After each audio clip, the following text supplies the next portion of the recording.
袂少人去日本佚佗，拢会买 EVE 的止痛药啊。不过，这排药啊4月开始去互韩国列做管制药品，禁止炸入境。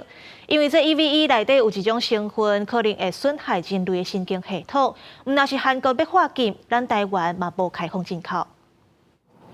日本这种 EVE 止痛药啊，是袂少岛人去日本旅游的时阵会买倒来台湾的药品，知名度是真悬。不过南韩为4月开始将 EVE 列为管制药品，禁止民众炸入境。只有听说过很有用而已，不舒服会去看医生这样子。如果他真的是有偏头痛的那个状况的话，那他吃长久是没有效果的。根据了解，目前有6种止痛药啊，拢互南韩依照《药类管理法》列为管制药品，包含 EVE、A 等6款的药品，内底拢含有丙烯乙丙乙酸鸟的成分。EVE 止痛药内底的丙烯乙丙乙酸鸟成分是一种抗精神性的药物，会影响人体中枢神经系统，有高度依赖性甲调调的特性。南韩列管，台湾也无开放进口。为什么台湾不进口？台湾的食药署是保障民众的一个用药安全，还有包含有一个露露，它里面有那个